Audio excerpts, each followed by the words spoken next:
दोस्तों इस 3 मिनट के वीडियो में पॉलिनोमियल के कॉन्सेप्ट्स एक बार क्विकली रिवाइज कर लेते हैं कि पॉलिनोमियल किसे कहते हैं और इसकी प्रॉपर्टीज़ क्या क्या होती हैं। पॉलिनोमियल को हमेशा हम P x Q x F x इस एक्सप्रेशन के फॉर्म में लिखा जाता है, जहाँ पे मतलब ये होता है कि ये पॉलिनोमियल एक वेरिएबल एक्स के फॉर्म में है, यानी कि इसका जो भी एक्सप्रेशन बनेगा उसमें वेरिएबल ये एक्स होगा।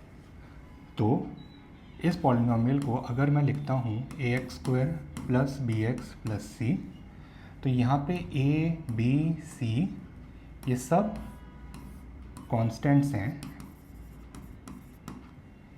ए बी सी, ए और बी को हम, क्योंकि ये एक्स के पहले आए हैं, इसको हम coefficient of x square and coefficient of x कहते हैं। ए को coefficient of x square, b को coefficient of x. Although c भी कोएफिशिएंट है, बट यहाँ पर एक्स की पावर 1 है, यहाँ पे एक्स की पावर 0 है। 0 है इसलिए 1 लिखता है, ये यहाँ पे कुछ नहीं आएगा, एंड हैंस सी को हम सिर्फ कांस्टेंट की तरह कंसीडर करते हैं। अब एक्स की इस किसी भी पॉलिनोमियल में जो भी हाईएस्ट पावर होती है उसे हम बोलते हैं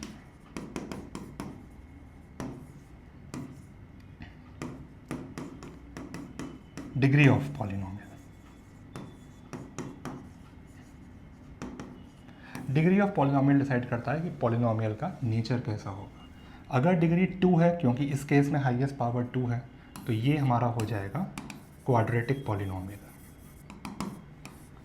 अब अगर पॉलिनोमियल ऐसा है कि p x equal to a x plus b, तो यहाँ पर डिग्री 1 है हाईएस्ट, तो ये मेरा हो जाएगा लीनियर पॉलिनोमियल।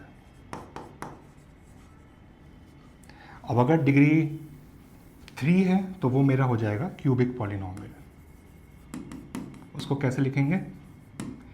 ए x cube plus b x square plus c x plus d. किसी भी पॉलिनोमियल में वो वैल्यू ऑफ एक्स जिससे कि पॉलिनोमियल 0 हो जाए उसे हम बोलते हैं ज़ीरो ऑफ पॉलिनोमियल। तो कोई भी पॉलिनोमियल में जब पी एक्स की वैल्यू 0 हो जाए तो उस वैल्यू ऑफ एक्स को हम बोलते हैं ज़ीरो ऑफ पॉलिनोमियल।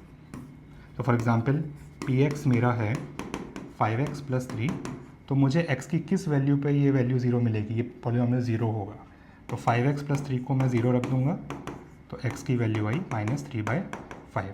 तो ये मेरा हो गया ज़ीरो ऑफ पॉलिनोमियल।